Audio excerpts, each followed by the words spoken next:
Grossesse non désirée. Oubli de pilule, préservatif qui a craqué, diaphragme qui s'est déplacé. Les raisons de tomber enceinte ne manquent pas. Pilule du lendemain, avortement. Les différentes méthodes pour interrompre une grossesse non désirée. Les femmes n'ont pas encore le réflexe d'y penser, mais il existe différentes contraceptions d'urgence, permettant de réagir quelques jours après un rapport sexuel non protégé. Une fois leur délai dépassé, reste l'interruption volontaire de grossesse IVG, médicamenteuse ou par aspiration. La pilule du lendemain, contraception d'urgence hormonale. Dans les quelques jours qui suivent après un rapport sexuel non protégé ou mal protégé, il est possible de prendre une pilule du lendemain. Deux contraceptifs de ce type existent, tous deux en vente libre dans les pharmacies, sans ordonnance. 1. Gestatif à haute dose à base de lévonorgestrel Norlevo, à prendre au maximum dans les 3 jours 72 heures suivant le rapport sexuel. 2. Le second contient le principe actif ulipristal acétate et le WAN, à prendre au maximum dans les 5 jours 120 heures suivant le rapport sexuel. C'est pourquoi on l'appelle aussi pilule du surlendemain. La contraception d'urgence hormonale se présente sous la forme d'un seul comprimé. Elle est efficace à 95% lorsqu'elle est prise dans les 24 heures qui suivent le rapport non protégé, à 58% lorsqu'elle est réalisée entre 48 et 72 heures après. Elle peut être prise à n'importe quel moment du cycle.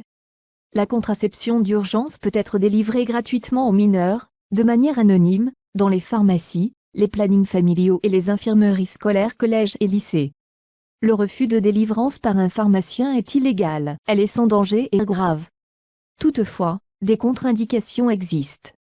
Si les règles ne surviennent pas dans les 5 à 7 jours suivant la date attendue, il faut faire un test de grossesse.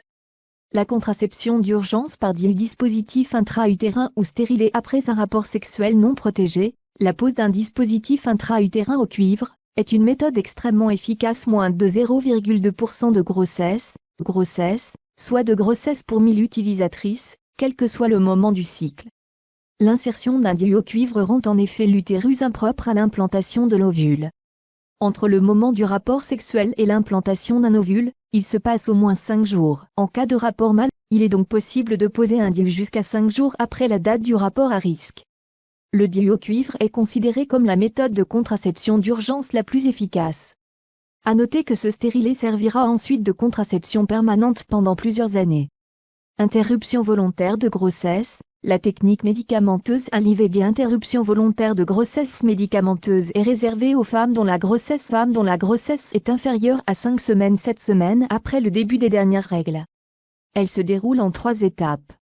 Première étape, des comprimés de mifepristone RU 486, mifegine sont délivrés, afin de bloquer la grossesse. Deuxième étape, 48 heures plus tard, un autre type de médicament, le misoprostol de disponible, Jimiso et Misoane, le cytotec longtemps utilisé dans cette indication mais hors de son autorisation de mise sur le marché, a été retiré du marché en mars 2018 et prescrit, pour provoquer l'expulsion de l'œuf.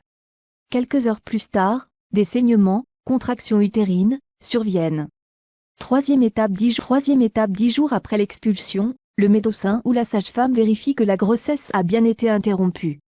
Une pilule contraceptive sera ensuite administrée pendant 1 mois, dès le lendemain de l'IVG, et un examen gynécologique dans le mois qui suit sera programmé. Interruption volontaire. La technique par aspiration. L'IVG par aspiration est pratiquée en France avant la fin de la 12e semaine de grossesse.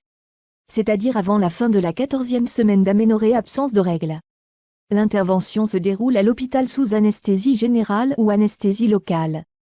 Dans le premier cas, la femme ne reste que 3 heures à l'hôpital. Dans le deuxième cas, il faut attendre 4 à 6 heures après le réveil. L'intervention consiste à enlever l'œuf et la muqueuse utérine interne au moyen d'une canule introduite dans le col de l'utérus préalablement dilaté et reliée à un système d'aspiration. Une fois pratiquée, cette IVG par aspiration doit faire l'objet d'un suivi vigilant. Une visite de contrôle intervient généralement dans un délai de 14 à 21 jours suivant l'IVG.